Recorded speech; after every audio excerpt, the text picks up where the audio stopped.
Okay, welcome to part two of the reaction slash take. So I did a bit off screen for a few minutes, I got carried away, and I did a few in betweening, but not much. So I'll explain what I did. Starting from the start, on frame 3, added a little in between him completely ducking down. And on frame 6, I added a little bit of cushioning into this, although I can see that the ear is quite small in comparison to what it's got to be, so just fix that. Then from frame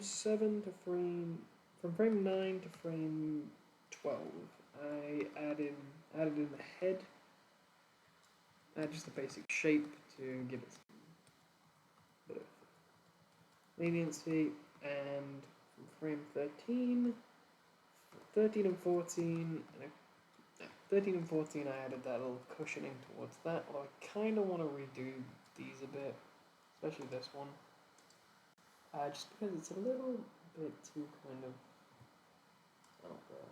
So actually I might just do this and just move them around to try and get that nice arc. See if that works a little bit. Then I added a cushioning frame from that and a little cushioning frame to frame 19. Then frame 21 was where we finished originally, but I've added a little 6-frame blink. One half closed, closed, half open, open. Yep. I normally go for about 6 or 5 frames for a blink. Just a normal, everyday kind of blink. Because if it's faster, it looks a bit too jarring. If it's slower, it looks a bit too slow. So it doesn't really fit that kind of thing. But I left the frames. So I left these frames. So we're going to do the same thing we've always been doing with the basic circles. Although I seem to have forgotten them a lot here. So the next frame we're going to work on is this one. So he's coming down quite a bit, so we're going to have a good amount of squash on his booty. And in OpenTunes, there's a little tip. If you look here, this is like onion skinning for that, and this will set a fixed amount to where your timeline is. If you want a specific frame to stay around, you go one slightly up. So for example, I want frame 12, so I'm going to frame 12 that. And then no matter where I go, frame 12 is always onion skinned. And if it's ahead of my current frame, it's green. If it's behind, it's red. I think there's a way to change it, but I don't know off the top of my head. So we'll just go for that now. So about here is when the body's going to start moving. Well, actually, the body's going to stay still the whole time. It's going to stretch, but it's not going to move. So it's going to stay in this kind of seated position here the whole time. I think it should be at its maximum squashness here. It's really ducking down. That's ducking down, but that's really ducking down. And then it should... It's not moving, but it is stretching. Excuse me. It is stretching to where it's going to go. Volume-wise, is that a bit too big? It does look it, doesn't it? So let's rub that out a bit and kind of make it a bit stretchier.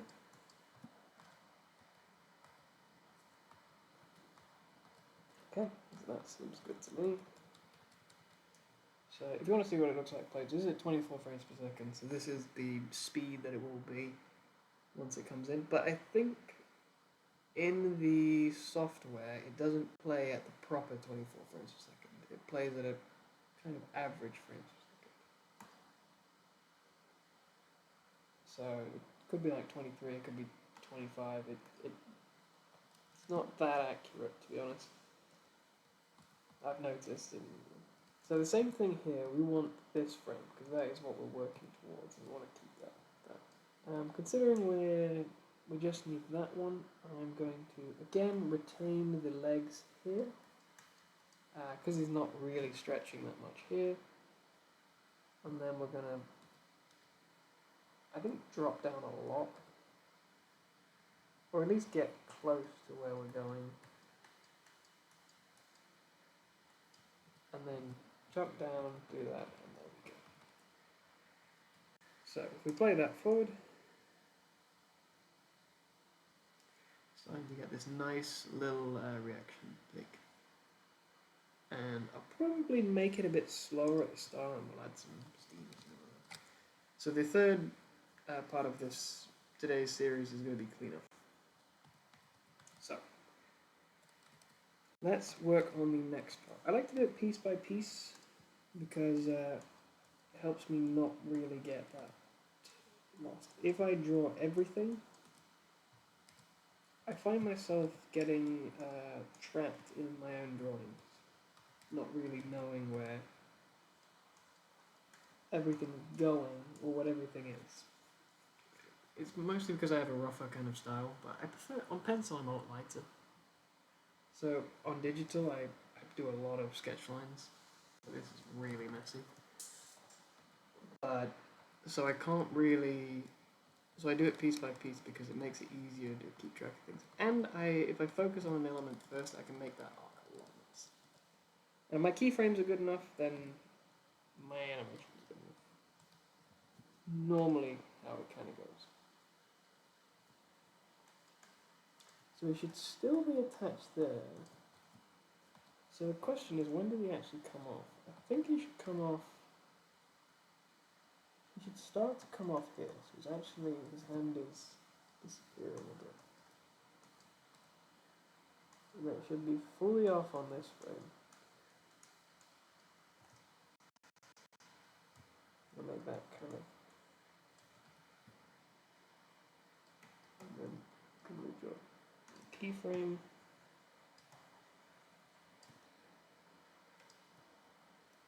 It's not that frame, is it? It's that one. Yes, okay. That's wrong. Yeah, here we go.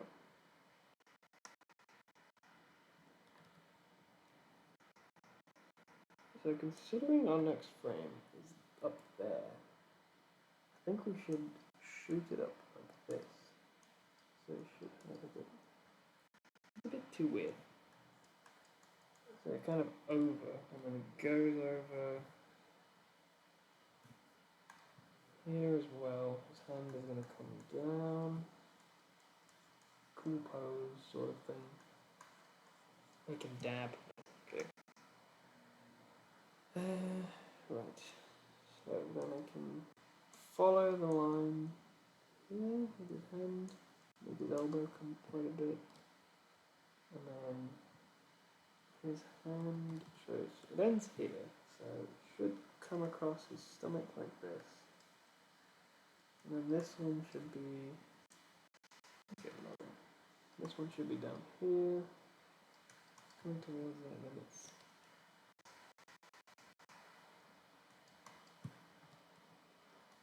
let's just make it down here so it looks like it's grabbing it. Yeah, and that is the hand.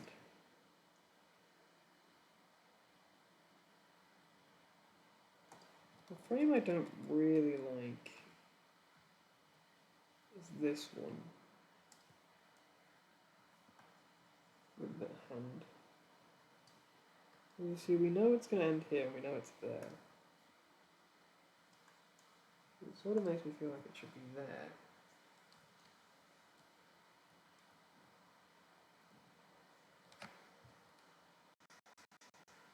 Maybe just make it really like it's by his side. Okay. Maybe make it kind of come out to here. Kind of swinging in for that.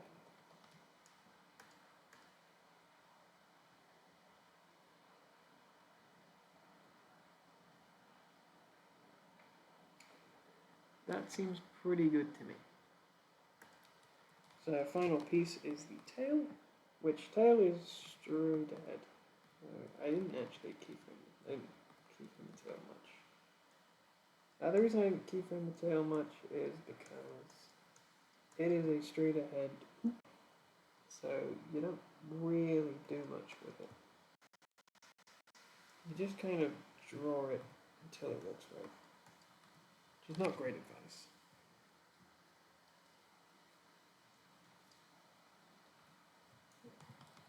I believe he's got one here, so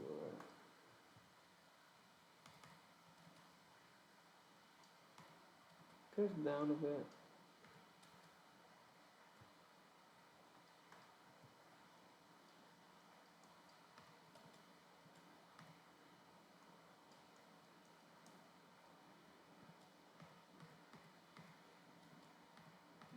Actually, I'm gonna make it kind of snap. So what I mean by that is, as you can see, it is. You can see it ends here, so we're gonna make it kind of go like that. This one's the same. I'm gonna make it the big time.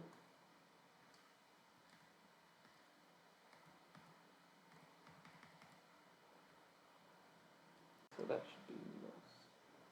Yeah, they're pretty good there. Okay, so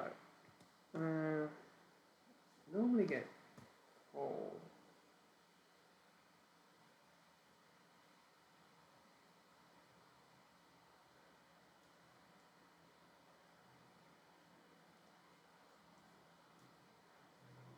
Well, it is lunchtime and I do need to go eat. Right. Have we in betweened everything? We know where the arms are, we know where that is. I might end this one quicker. Because cleaning up is definitely one of the longer things. You know, I've got to put his nose in, I've got to put his expressions in. Which is the sort of extra bit I would be doing in this episode. Let's put his eyes in.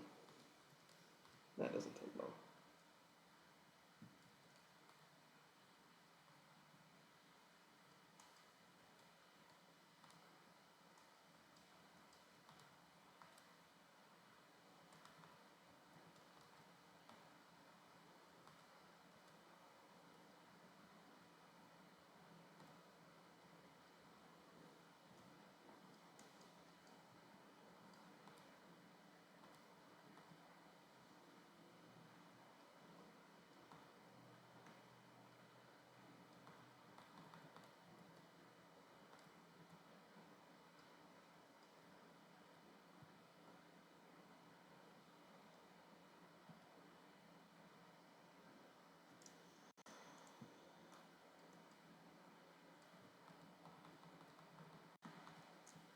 That's pretty good.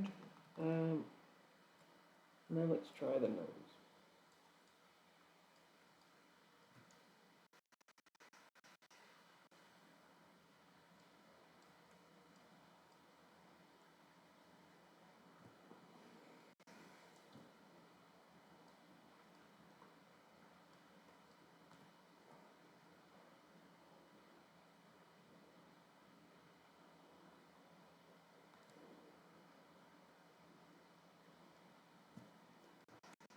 I'm gonna make his nose flop up a bit.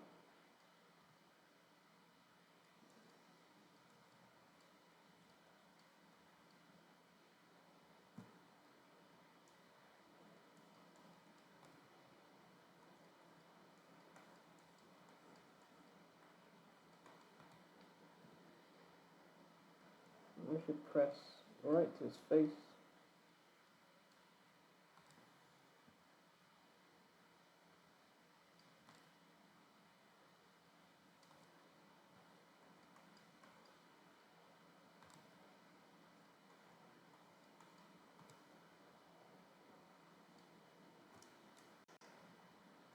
I'll make this one also press up to his face.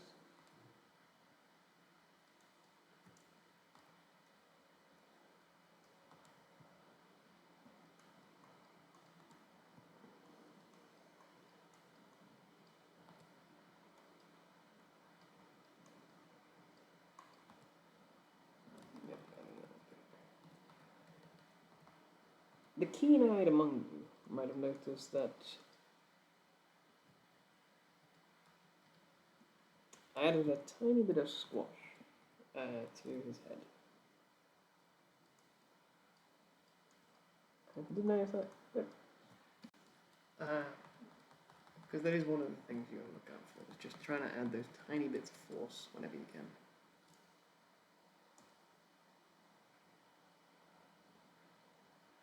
So it is starting to shape up like Mickey Mouse.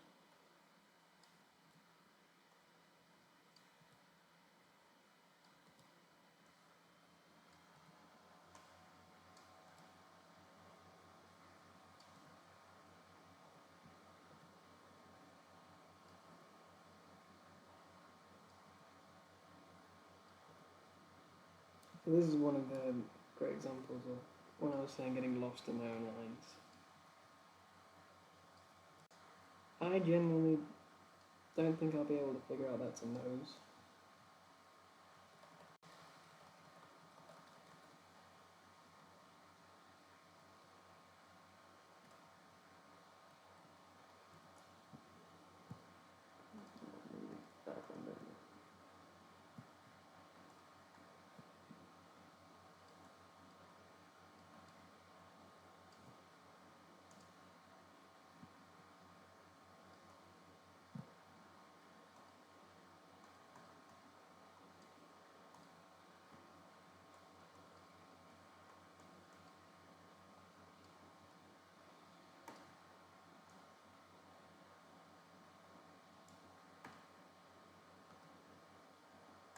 So I think I might have made his nose a bit too small. See, I kind of made it a bit too sausage-like there. It's kind of rounder and mousier. But we'll work it out. So the cleanup is next, and that is the main kind of deviation of what this is going to look like. Good. I'm going to add. Did I tell you this? I did. I'm going to add the kind of trouser line, and then we're going to work on cleanup in the next one.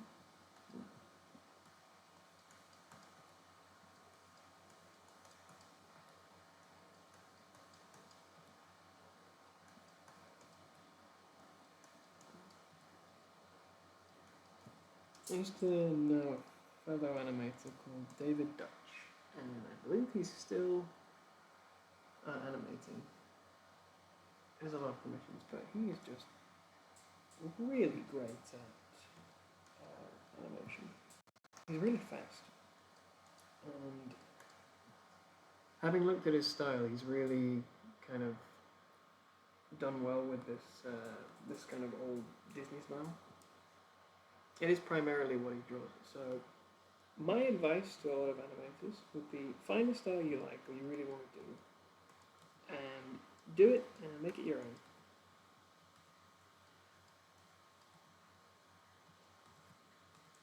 Make it the